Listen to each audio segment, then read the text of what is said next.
السلام علیکم، میں ہوں حسنین. علی محمد خان صاحب میرے ساتھ موجود ہے. سر، یہ جو آئینی ترامیم پیش کر رہے تھے، کیا وجہ ہے، کیوں نہیں پیش کی گئی، اور کیا آپ نے پڑھا کیا چیزیں آئین میں ترامیم کرنے جا رہے تھے؟ آئین کا جنازہ تھا، یہ ترامیم تو نہیں تھی. آئین کا جنازہ تھا، اٹھتے اٹھتے رہ گیا. ٹھیک ہے. شرم کی بات ہے، آپ آئینی ترامیم کرنے جا رہے ہیں. پارلیمنٹیرینز کو پتہ تک نہیں، نہ گورنمنٹ کے بینچز کو پتہ ہے، نہ پارلیمنٹیرینز کو اپوزیشن کے پتہ ہے. لا منسٹر جو ہے وہ کل رات آدھی رات کو کہتا ہے کہ مجھے مسودہ مل گیا. یعنی یہ کوئی طریقہ ہے کہ پارلیمنٹ ایسے چلے گی؟ آئینی ترامیم کے لیے تو آپ پہلے آپ ڈیبیٹس کرتے ہیں فلور پہ، ہاؤس پہ، اس کو پھر قائمہ کمیٹیوں میں بھیجتے ہیں، وہاں ڈسکشنز ہوتی ہیں، پروز اینڈ کونز ڈسکس ہوتی ہیں، اس پہ آل پارٹیز کانفرنسز ہوتی ہیں بار کاؤنسلز کے ساتھ. جب آپ اس میں یہ عام لیجسلیشن تو نہیں ہوتی نا، عام قانون سازی تو نہیں ہے، آئینی ترامیم ہے. اس پہ نہ آپ نے کوئی پبلک سیمینار کیا، نہ آپ نے کوئی پبلک بریفنگ دی، نہ کوئی پریس ٹاک کی. بڑی جلدی تھی رات کو، راتوں رات اس طرح وہ کوشش جنازہ جلدی اٹھانا پڑتا ہے. آئین کا جنازہ تھا، اللہ نے کرم کیا، اٹھتے اٹھتے رہ گیا. مولانا صاحب نے بچا لیے. مولانا صاحب نے، میں سمجھتا ہوں کہ بڑے عرصے بعد کوئی اچھا کام کیے. مولانا صاحب نے بہت عرصے بعد اچھا کام کیا. علی محمد خان صاحب موجود تھے، باقی آپ دیکھ سکتے ہیں شاہد ہٹک ہیں. آئیے شاہد صاحب سے بھی بات کرتے ہیں. ہٹک صاحب السلام علیکم.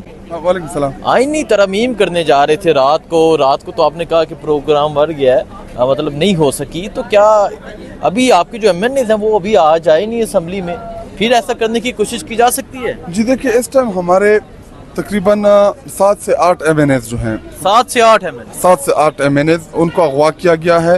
ہمارے 5 جو انڈیپینڈنٹ اراکین تھے، اورنگزیب کچی ہو گئے، عثمان ہو گیا، ظہور قریشی ہو گیا، اس کے علاوہ جو ہے وہ ریاض پتیانہ ہو گئے، اور نمبر 5 کیا نام ہے ان کا، وہ 5 وہ ہیں. ایک صادق جو بلوچ ہے، اس کو کیا سعد اللہ بلوچ، اور اس کے علاوہ جو ہے الیاس جو ہے بریگیڈیئر صاحب اسلم گومن، ان کو بھی انہوں نے اغوا کیا ہے. تو اس ٹائم ہمارے ساتھ 8 ایم این ایز جو ہے وہ ڈس اپیئرڈ ہے. تو ان کی فیملیز جو ہیں وہ جا رہے ہیں کنسرن کورٹس، تو وہ کنسرن کورٹس میں پٹیشن ہم ان کے لیے فائل کر رہے ہیں تاکہ ہم ان کو پروڈیوس کرائیں اور ہم ان کی خیریت تو جان سکیں کہ وہ کس حالات میں ہیں. اگر آئینی ترامیم نہیں ہو سکی تو انہیں تو آج آ جانا چاہیے تھا. اگر اٹھا کے لے کے گئے تو چھوڑ دینا چاہیے تھا، یا پھر ایسا کرنے کی دوبارہ کوشش کی جائے گی آئین میں ترامیم کرنے کی، یا دوبارہ مولانا فضل الرحمان کو راضی کرنے کی کوشش کی جائے گی؟ جی، مولانا فضل الرحمان کا موقف تو بڑا واضح ہے اس حوالے سے، وہ تو نہیں کریں گے، لیکن یہ دوبارہ لے کے آئیں گے ترامیم. دوبارہ لے کے آئیں گے؟ ہاں، دوبارہ لے کے آئیں گے یہ لوگ.